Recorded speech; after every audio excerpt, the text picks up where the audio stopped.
2021 is finished. We're now in 2022 and I'm hoping for another great year of cinema. But the following are my favourite films of 2021. In fact, a top 10. So let's crack on with it.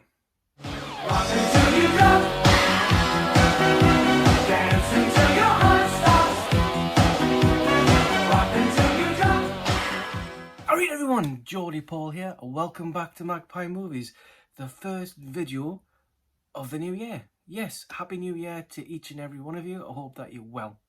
And thank you so much for tuning in to see what I've thought were my favourite films of 2021. So, yes, 2021. A lot of films that came out, which probably should have been out 2 years ago. So I'm going to go straight in with this, because I don't want to hold up any of your precious time. I know you've got busy things to do, and knowing my top 10 is clearly one of them. So, I have finally, I put loads of movies written down. I've listed them, I've put them down. I've had to change them over and over. Start an old list, start a new list. So, before we get into the top 10, I want to go through my notable mentions which didn't quite make the top 10. First up is the sequel and kind of reboot of Candyman. Yeah, I hadn't seen this until I bought the 4K. Didn't go to the cinema to see it. But I thoroughly enjoyed it. It's a slow burner. But yes, Candyman is there. And a film that really surprised me, especially because it's got The Rock in it. And as you know, I don't really like any of The Rock movies. But yes, Jungle Cruise. Really, really enjoyed Jungle Cruise. So much so, I got gifted this as a gift. But Jungle Cruise to me is probably one of the most surprising movies I watched in 2021 that I would like to have got when it came out. So Jungle Cruise is there. Zack Snyder's Netflix's Army of the Dead, which I know a lot of people panned, but I thoroughly enjoyed it, to be honest with you. Yeah, it's on for 2.5 hours, but didn't bother me or didn't faze me. So Army of the Dead gets a notable mention. What else have we got? Chris Pratt in The Tomorrow War. I know that this is obviously the Prime. That was Netflix. This is Prime. Another film that got advertised a lot and I thought I'd give it a go. And that had surprised me and I enjoyed that one. The Fear Street trilogy. Yeah, the Fear Street trilogy from Netflix. They weren't all the best, but they were entertaining and I thoroughly enjoyed them. So if you haven't checked out the Fear Street trilogy over on Netflix, I strongly recommend that you do, because, well, I like them. And I like me horror and me cheesy, 80s kind of horror. And that's kind of what they are. So yes, Fear Street trilogy. We also have Edgar Wright's Last Night in Soho. Watched that, I think it was a couple of weeks ago. Yeah, it was alright. Wouldn't make my top 10. Maybe my top 15 or so, but yeah, it was an enjoyable film. He has done better. Hot Fuzz to me is still his best movie. But yeah, Last Night in Soho was an enjoyable flick. And the final one has to be, as you probably already know, is going to be Mortal Kombat. Yeah, film that I thoroughly enjoyed so much that this is the first time I've ever double dipped, purely because I wanted two steelbooks with the different designs, the European one and the American one, or French one, I don't know, but two different designs. Yeah, so Mortal Kombat is my final honourable mention. So, with those out of the way, this is going to be my top 10. So, straight in at number 10, it's a James Gunn film. Yes, and that is The Suicide Squad. Thoroughly enjoyed this. And I'll be honest, when I first watched this, if you've seen it, you'll know, but things happen at the beginning, and I thought, am I watching a dodgy copy here because of what just happened? Is that the end? Did I miss the beginning or whatever? But no, The Suicide Squad, thoroughly enjoyable. King Shark, obviously, as everybody knows, is a show stealer. Even though it's got Harley Quinn in it, which I'm not the biggest fan of character-wise, because I don't like Birds of Prey. But yeah, James Gunn had done a much better job than the earlier. To be fair, I didn't mind the earlier Suicide Squad movie, but this one knocks it off as purchase. So yes, so my 10th on film at number 10 of the year is The Suicide Squad. Number 9 is Idris Elba's, not Idris Elba's, but Idris Elba in The Harder They Fall. If you watch some of my previous videos, you know that I did a review of this and I thoroughly enjoyed it. Another Netflix straight to streaming film. There's not much I can say about this other than what I've already said. Was that it was a film that the soundtrack's awesome. The cinematography, the way that it's put across, the angles they use and everything is brilliant. Check out my review and my earlier videos of this. I thoroughly enjoyed it. But yeah, I'm not going to go on and on about it.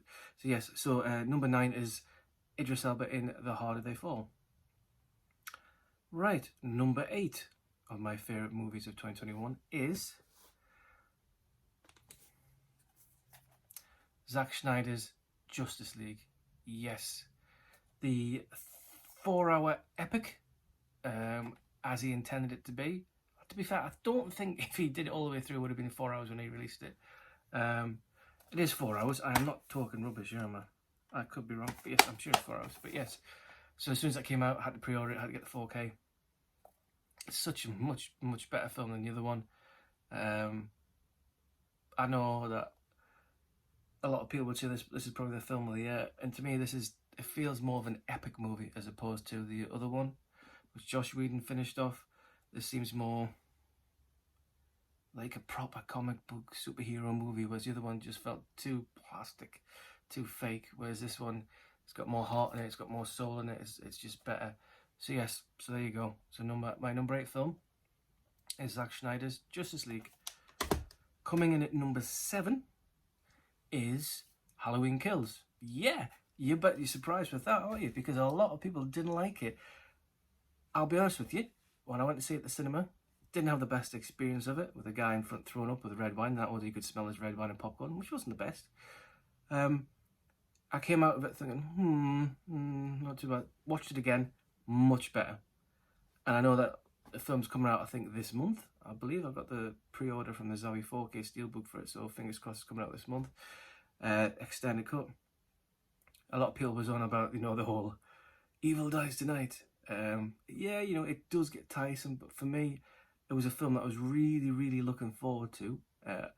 And upon second viewing, I enjoyed it a lot more than I did the first. It is a lot more graphic than the first film.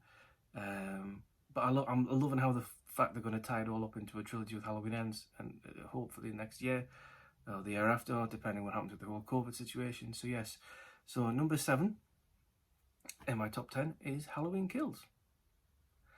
Here we go, number 6. We're getting close to the top 5. Number 6 is Ridley Scott's The Last Duel. Yes, absolutely fantastic film that came out streaming on Disney Plus. I know it had a limited cinema release, but such an I love the way that the story is told in 3 different ways of it. I love the fact it's based on a historical, so you can look on Wikipedia and you can see the true story of what happened, which I did. So I knew he was going to win the fight before I watched the film, because I read the actual history of it. Ridley Scott, as I've gone through the majority of films that I like, I just love Ridley Scott, and it's not biased because he's from my neck of the woods, but I'm a big Ridley Scott fan. He has done some awful films, but the good outweigh the bad, and The Last Duel is very good. It's just an all-star cast, really. I can't get away with Ben Affleck's little goatee, though, little blonde hair and goatee, but everything else is just brilliant. Jodie Comer's brilliant as well. So if you've got Disney Plus, I recommend you watch The Last Duel. It's obviously out now on Blu-ray over in the UK. There's no 4K release. I have ordered the Italian 4K release of it. So touch wood, that will be with me soon. But yes, number 6 in my top 10 is Ridley Scott's The Last Duel. Okay, this is it. So going from 10 down to 6, we have The Suicide Squad, The Harder They Fall, J-League, Justice League, Halloween Kills, and The Last Duel. So coming in at number 5 is A Quiet Place Part 2, which was my film of the year until the other 4 came out. So yes, this, to me, I wouldn't say it's better than the original. I wouldn't say it's worse than the original. This is as good as the first one. This is how you make a sequel. Just run with exactly what you've got the first film, which is awesome, and just continue the story. I can't recommend or highly say how good this film is, because it's just brilliant. If you look at a lot of people's top 10 movies, this will be in there. And I'll be honest with you, this was my number one.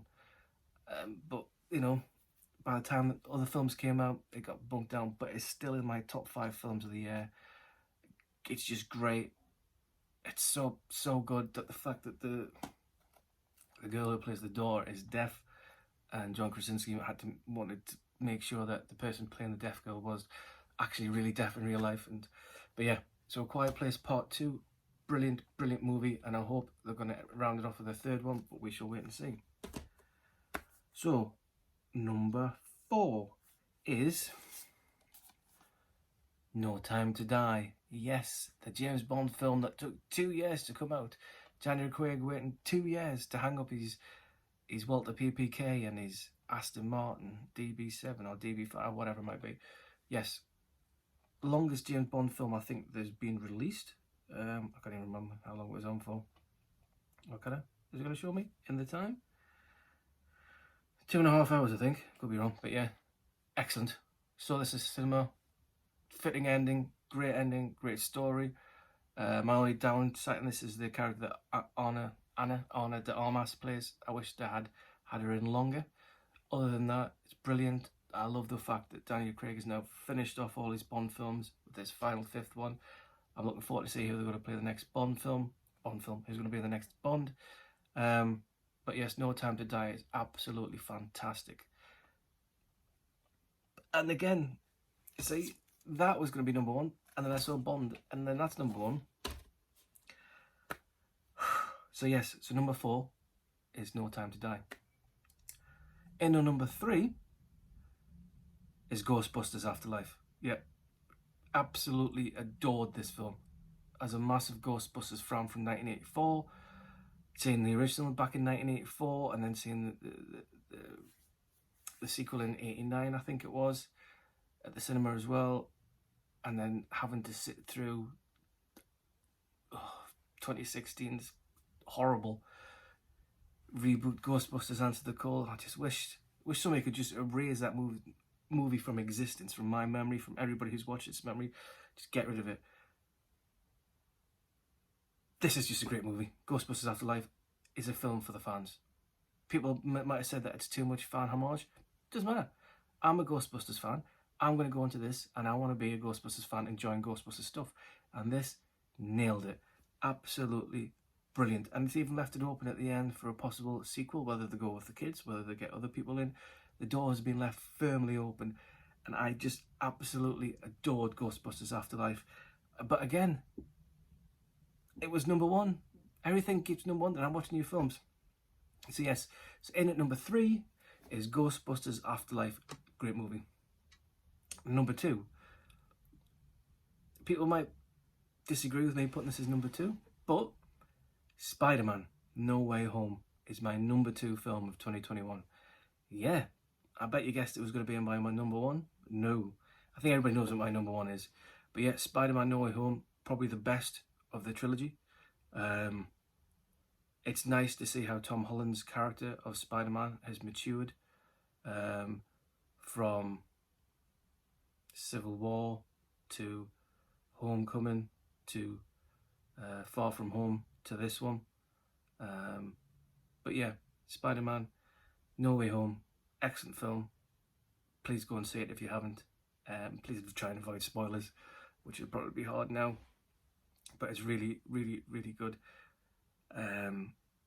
Hopefully it'll be in a screen like ours where people didn't clap or cheer, because why do people do that? Because they're just weird if they do. But yes, there you go. Number 2, Spider-Man No Way Home. That is it. We're now down to my number 1 film of 2021.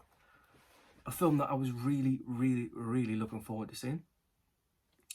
I didn't manage to get to see it at the cinema, but I did manage to get to see it at home.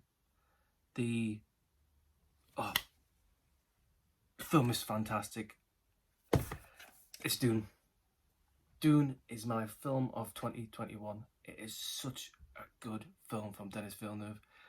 The story you have to work with from Frank Herbert's novel of Dune is a fucking minefield, let's be honest.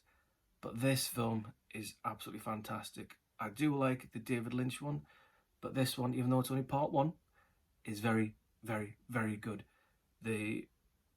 It's kind of simplified. We're doing the David Lynch one is all over the place.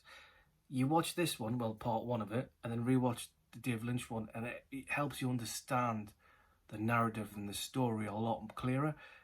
Denis Villeneuve has gone in and made this film as good at looking as Blade Runner 2049, Arrival. Because he did Blade Runner before this, I was looking forward to seeing it, and I'm glad that I did. Absolutely stunning. The 4K is stunning as well. I've just this is only the 4K is actually still on the player downstairs, but this is the Blu-ray and the 4K. Didn't have the 3D, but it does have a German release. I have ordered the German release of the 3D, Dune 3D, which will be coming next week along with The Last Duel. Those are the two things I've ordered. But yes, Dune is such a great film. I can probably understand why people might not like it, but I just thought this is a film I could sit down and watch again and again and again. It's just so good. I mean, as soon as it arrived in the post, I'm halfway through watching it again. But yeah, Dune. There you go. I don't want to keep going on about it, but Dune is such a good film. And that wraps up my top 10 movies of 2021. I hope you've enjoyed that. If there's any movies that I've missed, it's either the fact that I didn't like them or I haven't seen them. And if you're thinking The Green Knight, why is not that in there? It's because it's awful and I hated that film. So that's why that's not in there, because it's crap, in my opinion. But yes, so these are the films I liked. Obviously, you're going to like different ones. But yeah, tell us what you think. Give us a comment in the comments below, obviously. But thank you so much. Happy New Year to you once again. Don't forget to please like, share and subscribe.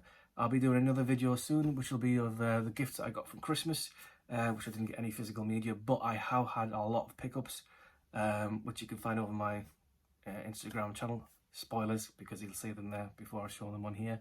But yes, thank you very much again for tuning in. This is Geordie Paul, last surviving member of Magpie Movies, signing out, and have a great 2022, everybody. See you soon.